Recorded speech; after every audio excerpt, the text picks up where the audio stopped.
तर विधानसभा निवडणुकीमध्ये आता सावरकरांचा मुद्दा भाजप पुन्हा समोर आणणार असल्याचं सूत्रांकडून कळत आहे। भाजप राहुल गांधी ठाकरेंची कोंडी करण्याचा प्रयत्न करणार असल्याची माहिती देखील सूत्रांकडून मिळते आहे। दरम्यान वीर सावरकरांना भारतरत्न द्या अशी मागणी संजय राऊत यांच्याकडून करण्यात आली आहे। तर या संदर्भात अधिक माहिती देण्यासाठी आमचे प्रतिनिधी विनायक डावरुंग आपल्यासोबत आहेत। विनायक, विधानसभा निवडणुकीच्या तोंडावर भाजप पुन्हा एकदा स्वातंत्र्यवीर सावरकरांचा मुद्दा समोर आणण्याच्या तयारीत असल्याचं कळत आहे।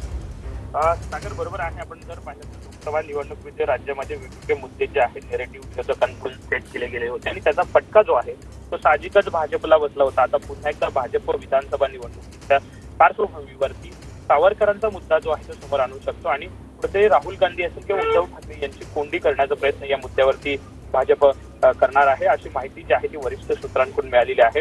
आगामी विधानसभेसाठी सगळ्या रणनीती ज्या आहेत त्या भाजपकडून आखल्या जात आहेत। विरोधक आक्रमक एका बाजूला होत्या तर दुसऱ्या बाजूला भाजप सुद्धा आपल्या रणनीती ज्या आहेत ते ठरवताना पाहायला मिळते। दिल्ली स्तरावरती ही चर्चा जी आहे ती झालेली आहे आणि साहजिकच सावरकरांचा मुद्दा पुन्हा विधानसभा निवडणुकीत समोर आणून विरोधकांची कोंडी कशी करता येईल याचा प्रयत्न जो आहे तो भाजप करणार आहे। नक्कीच विनायक, धन्यवाद तुम्ही दिलेल्या या माहितीसाठी। दरम्यान या संदर्भात संजय राऊत यांनी काय प्रतिक्रिया दिली ती देखील पाहूया।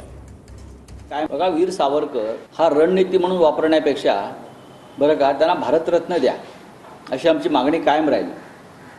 आमच्यासाठी वीर सावरकर सध्याचं स्थान राजकीय रणनीतीचं नाही।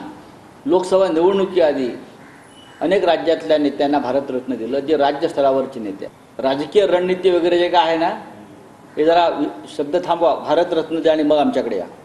भारतीय जनता पक्ष हे सावरकरांच्या नावावरती रणनीती निश्चित करताय विधानसभा निवडणुकीसाठी।